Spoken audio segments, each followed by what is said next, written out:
How's it going, guys? Welcome back to the channel. We are going to be checking out the genius of Dutch money. I don't have any Dutch money. Obviously, I'm in America. Anyways, I don't have any bills on me. I was actually going to look for some bills, but I don't. Everything's digital these days. You don't really need cash for a lot, right? And we do have a £5 British note, but it's like tucked away somewhere. I got to go outside. It's cold out. I don't want to do that. I'm sorry. But I was gonna try to find it and then show you, but you probably already seen it. It's like made out of plastic. We don't have that here. Ours is made out of like a cotton fiber or something like that. A lot of people say it's paper. I guess it is kind of like paper, but it's made out of cotton fibers instead of like wood. Which I guess cotton's a plant and wood's a plant too. So I don't know. But anyways, you can throw it in the washer and the dryer and stuff like that, and it'll pretty much last through all of it. Whereas regular paper would clearly just fall apart. But anyways, we're gonna be checking this video out. Called The Genius of Dutch Money by the channel Hoog. You should go ahead and check that out. I'm going to hit like on this because I already know I'm going to like the video. I've already subscribed months back, maybe a year or so ago. They do great videos. Now, this is a priority request from Kaylin, so shout out to you. And if you want to make your own priority request, there will be links down in the description for that. Also, along with the link to the original video, which is always down there. You probably hear me say that all the time. I repeat myself a lot, but there's probably new viewers that don't watch the channel. And for you guys, you're unaware, there will always be links in the description section for the original video. So anyways, without further ado, we're going to be checking out the genius of Dutch money on the greatest American Reacts channel that ever was. Part of this video was sponsored by Squarespace. Here we go. This is the gulden. It was the Dutch currency for hundreds of years. The Hilda? Then it disappeared. Hilga? Like a that's a German female's name, right? Hilga? Here. Vanaf 2002 gaan we immers allemaal betalen met de euro. This was a shame. Not the euro, but the death of the design. Oh, so they switched to the euro after the whole United Nation, or maybe not United Nations, but like whatever that is, right? Where everything's connected with the euro and stuff. Which is very interesting how you got all these different countries and they all use the same money. It's just weird to me. Its colors outdid every dollar. Its lighthouse stood above all buildings, and its portraits embarrassed the queen.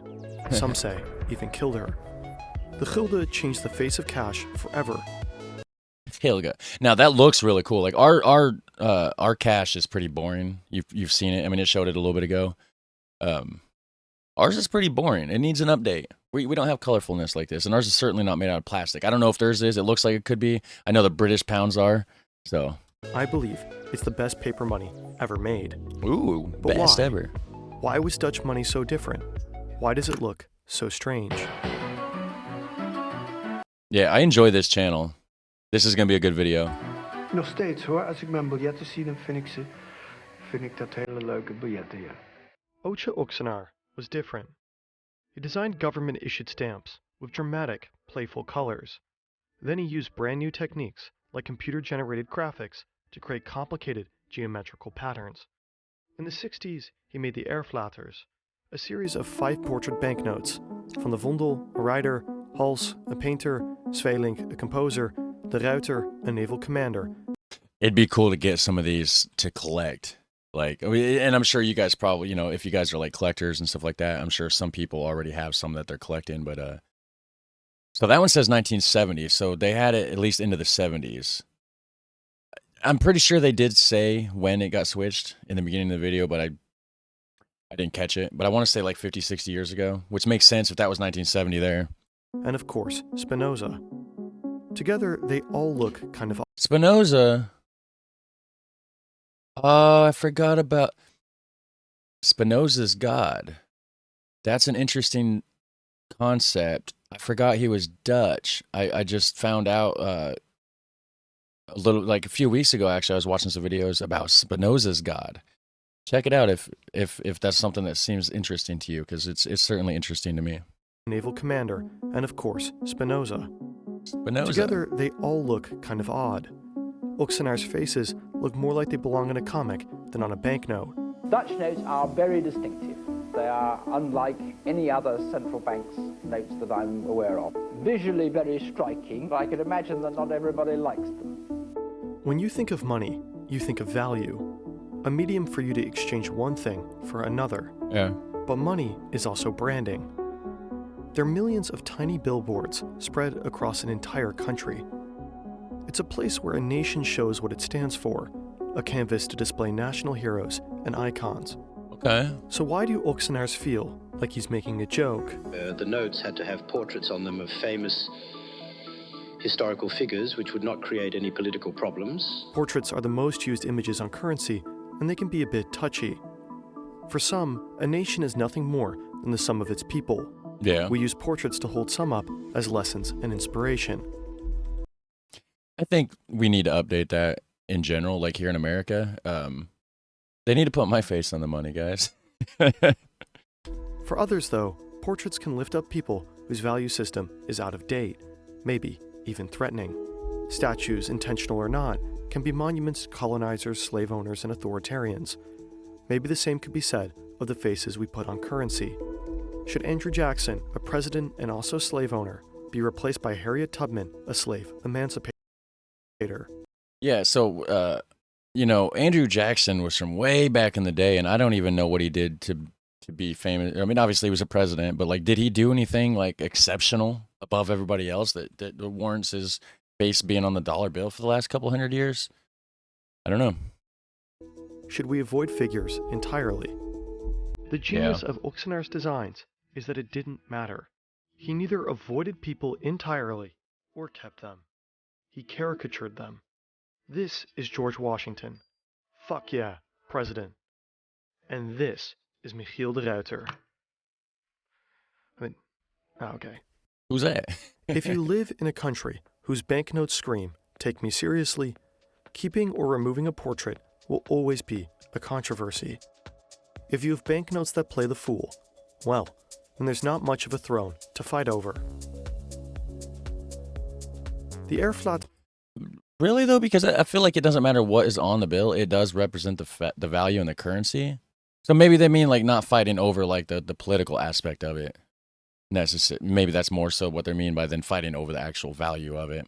There's changed portrait currency, but it's Auctioneer's second series that turned it on its head. He was asked to replace the 100 gulden and add a 50 and 250 banknote. For the 100, he replaces the naval commander, not with someone else, but with a bird. This was crazy. No, I like that because, because certain people, like the one guy, Andrew Jackson, he was a slave owner. Okay, well, we abolished slavery. We're not okay with slavery anymore. So why are we memorializing him on the banknotes, on our money, right? I'd rather see a damn bird or something that represents something that, we stand for. Like, so if Indiana had its own currency, which is the state I live in, our national bird is not national, but like our state bird is a red cardinal. So if we had our own money, I feel like a red cardinal would be perfect for the, to represent the state bird of Indiana, or like the tulip tree, which is our state tree. Throw a tulip tree on there with a red cardinal hanging off a branch. That would be cool. A snipe doesn't have ties to citizenship. Snipe? It's a bird found in marshy land that happens to be in the Netherlands, but it is by no means the Netherlands. Snipes are real? What? There's a thing. Okay, so when you're a kid around here, and kids bug parents and bug adults a lot, right? So the parents, a lot of times, maybe it's not a thing anymore, but I remember when I was a kid, older people and stuff would be like, well, hey, go look for a snipe, go snipe hunting. And they would just tell you to go look for this, and we always thought, like, eventually we'd realize that snipes ain't real. Well, evidently they're real, and they're in the Netherlands. What? That is mind-blowing to me, because that was just like a little thing you did with kids to just get them off your back for a minute, to give you, some time to breathe. Wow. For hundreds of years, money was intimately tied to the faces of rulers, earth-changing scientists, and artists. Auctioneer played a joke on them all. He made the 100 gulden the first banknote in the Western world to no longer be a portrait, just a bird. With the 50 gulden banknote, he changed it up again. He proposes a sunflower, another object with no clear ties to a nation. With a bee. Don't forget about the bee. But still an indirect homage to Van Gogh. The glue had made the bee fall off from the top onto the flower, as though it flew there. The 50 mark is horizontal. Hmm. Some of its text is vertical. This tempts the owner to turn the bill around. You hand the cashier not money, but a flower. Nice. Finally, That's cool. there's the lighthouse, Oxenar's last and probably most beautiful banknote. Zie je in het bankbiljet dat er hele kleine lettertjes verwerkt zijn. Bijvoorbeeld Klein means small. I'm learning Dutch. I picked up on that one. in de naam van alle kustplaatsen waar vuurtorens staan. Hello? Where am I? Why, hello there. You're in a Squarespace ad. What is this? Who are Oh. Squarespace is the best website builder I was on the confused. Where it's market. like, It's the 21st century. Space's We're gonna skip to through unlock this. business, money, photos, trial. Save 10% off your first purchase of a website or domain. there you go, guys. Go over there. Check out that original link that's down below for this video. And if you want to save 10% on his sponsor bit, there you go. Back to the show. Oxenar wanted to make currency that symbolized the Netherlands without being a cliché. No windmills, clogs, cows, or tulips. Instead of projecting what the Dutch are loudly, Oxenar intentionally chose symbols that were a bit more normaal. Normal. He used the Dutch pronunciation. Interesting, because the guy's speaking in He then English. took it a step further by converting these symbols into security features. Oh. Banknotes need to be secured against forgery. That's why banks will issue paper money with watermarks, so the bills are harder to copy. Yeah. Oxenar also designed watermarks, but they were different. Instead of heads or angels, Oxenar chose animals. For the 100, the watermark is the head of a snipe. On the flower, it's a bee. And on the lighthouse, a dune rabbit. Als Rabbit. je nou wilt nagaan of een bankbiljet van 250 echt is of niet, wat kun je dan het beste doen? Nou, dan neem je het bankbiljet, je houdt het tegen het licht en dan zie je verschijnen een watermerk. Een schaduwwatermerk. Waarom? Omdat er lichte en donkere plekjes in zitten. Lichter en donkerder dan de rest van het papier. You can look through the note and you see a watermark that is a rabbit. Now, was the Dutch guilder, right? Is that what it's called? Was that the first banknote that had the watermark? Are they the ones that that came up with that, I wonder? Let me know down below. Hit like, hit subscribe, hit that notification bell while you're down there. It was Drop a a rabbit comment. belonging to my girlfriend. Everybody has to walk around with my rabbit in their pocket. I like that. Kijk je eens langs het biljet en dan Nice. zie je een vogeltje zitten, een schoolekster. Dat is een plaatje wat eigenlijk bestaat uit tweeën. De voorkant is de helft en de achterkant is ook de helft van die schoolekster. En als je dat nou tegen het licht houdt, dan wordt het één compleet plaatje. On the 10 gulden bill and on the Spinoza are fingerprints. That was really cool though, where like part of the watermark goes and blends in with like the actual design to create the image. That's cool. I like that. I put something personal into this, my fingerprint in the hair of one of the world's most important philosophers, Spinoza. Very unholy of me, not very nice. The smudge of a finger is so sloppy that no serious artist would dare to include it. Oxenar did it anyway. By the time that the Dutch National Bank realized what they were, it was too late. A joke in the pockets of an entire population. That is the nice part of making banknotes. Nice. You can make monuments by the millions. He did the same for the lighthouse. In the beacon, he hid 3 women's names: his granddaughter, girlfriend, and friend. The engraver had included these names, also completely unknown to the Dutch National Bank. That's interesting that the bank wouldn't, like the actual bank itself was unaware at first. So like, don't you think that the bank would want to know every single detail, like everything down to the most fine and minute of details before they issue them? Because that way you can control and like, okay, now I know what it is. So I know what to look for. If there's counterfeits that come across the table. Was that an oversight on their part or just a lack of proper policy? I don't know. Doesn't seem. What's going on with the Dutch efficiency here? This one, it's a little off. I don't know. The combination of security features and Oxenar's personal humor was a reoccurring theme. The smallest lettering that you see in that white square, well, this is meant so that when you are sitting somewhere in a private place like the toilet or somewhere like that, you have something to read. Another counterfeiting technique is microprinting. Banks will put tiny design printed features onto a banknote. Yeah. This makes it difficult for counterfeiters to reprint it accurately with So that looks really cool. I mean, just like microscope vision to see the textures. That's just really neat. Banknote. This makes it difficult for counterfeiters Yeah. to reprint it accurately with a standard photocopying machine. This can be done by printing small lines of text, but that's kind of boring. It's a security feature. It's boring. Well, what's America do? Small lines of text on the most boring banknote there is. By printing small lines of text, but that's kind of boring. It's a security feature that's just kind of slapped on to the design. The artist comes along, hands over his sketches, his ideas, and then they tell him, the design had to be changed. That's our job. We are responsible for security. Het is natuurlijk altijd voor een heel technisch bedrijf een uitdaging om de wensen en de ideeën, de gedachten dus, van de ontwerper te kunnen verwezenlijken. It's one way of doing it, treating a banknote design and its security feature as separate jobs. But there is also another way. You make the security features an integral part of the design. I said I have to have unrestricted access to every detail, to every technique, to every secret. Otherwise, I cannot make a good design. I must know what the techniques are. The bank accepted this. You can add a bunch of small thin lines because it makes the banknote secure. Yeah, that's very fair. Like, I'd be the same way. Like, I need to know. I need to know all of it. You know what I mean? Or you can add a bunch of small thin lines because it's necessary for it to look good. Uitgangspunt bij het ontwerpen van de Nederlandse bankbiljetten is tweeledig eigenlijk. Dat het goed te produceren en ook goed te beveiligen moest zijn en daarnaast een goed gebruiksartikel. En dat is ook de reden waarom die biljetten er eigenlijk anders uitzien dan bijna alle andere biljetten in de wereld. Het is niet zomaar een optelsom van die factoren, maar het is een gevolg van een ontwerpconcept. For the 100, 250, and 50 Yeah. gulden. I like the way that they approach that, though. Like, it's just like art, you know?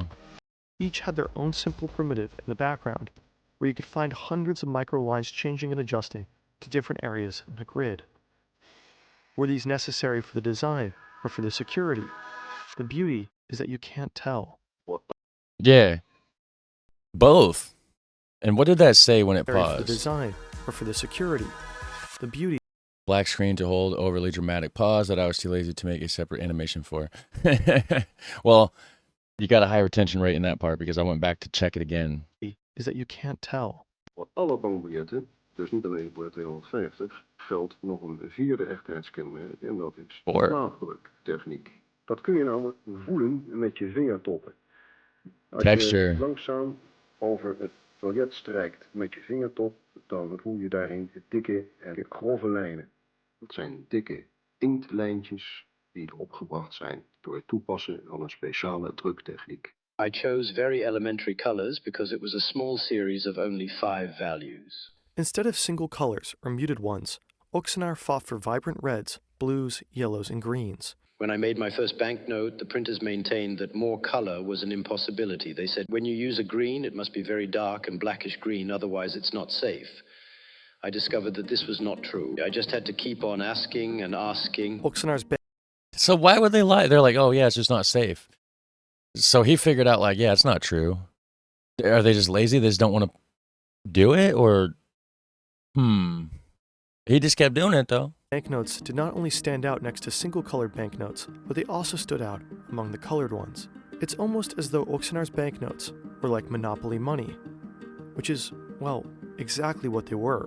The only money I had seen which was as clear as I wanted money to be was monopoly money. That was nice money in my eyes. So I hope that my own work looks a little bit like that. You don't need to look at the That is really cool. I want some of these, like, to hang on the wall. That would be so cool. number on monopoly money to recognize its value. The design is clear, the layout standardized, and the typography loud. With the gulden, it was the same. At a moment's notice, the faintest glimpse, you could identify exactly which banknote it was. Well, first of all, they have massive numbers, so there's that. There's your first sign. But of course, you get used to it, you know, knowing that, you know, if you live there, if you got a green banknote, well, you probably don't have 1,000, right? You're not rich. It's probably 5. So blues are 10s, pinks, burgundies, whatever, you know, 25, and then yellows 50, and then the blackish brown is 100. $2.50 for the purples, which is, again, is getting up there. You know, I don't even know if we have $2.50 bills, or I don't know. I think our stops at 100. I think they do have like 1,000, but it's more of like a bond than a banknote, which there's a difference, but I don't know for sure what it is. I just know that it's a bank bond. Like, you can only spend it at a bank, not like a store or something, right? In exchange for the monetary value, but it increases. It's like a stock, you know, so it increases in value sometimes. The bank bonds can over time. The specific colors that were chosen were almost nearly perfect. The primary colors blue, red, and yellow are the most visually clear for the human eye. Oaksenar believed the notes which were used the most should also reflect that. When the value of the money was higher, only then would you find the secondary colors, a dignified green or a royal violet. Okay. If you are colorblind, you're probably not getting this video, but you could also still determine the gulden's value from large, legible letters. The objective was to use very clear typography so that when you folded up the note, you could see what the value of the banknote was at least 4 times. Yeah, I like that, because some of our money it's like this weird little thing in the corner, and it's small. Maybe not so much now. They've been improving it and making the size bigger, but like the older notes, like, you know, from the 90s or 80s or whatever, had like this weird like shield around it and like this crazy filigree, which kind of looks cool. But when you fold it up and stuff, and at first glance, it's very similar, same color to all the rest of them, you know. Now they're starting to make different colors. Like our 10s are like more of a brownish color. I think our 100s are bluish. Yeah, something like that. Oaksenar's designs were influential. For the euro, they didn't consider using separate colors until the Dutch National Bank submitted a proposal based on his designs. He changed the rules for what a banknote could and should look like. Yeah. Iets is dat diep in Nederlanders aanspreekt. Als je vlak bij de kust woont, dan is dit zo'n markeringspunt en een beveiligingspunt tussen water en land. Ik denk dat het een heel mooi symbool is en heel herkenbaar voor Nederlanders, zo levende achter de dijk. Very cool, guys. Very cool. So, that's that. Let me know down below what you think, and you guys have a super fun, awesome day. Take care. I'll catch you in the next one.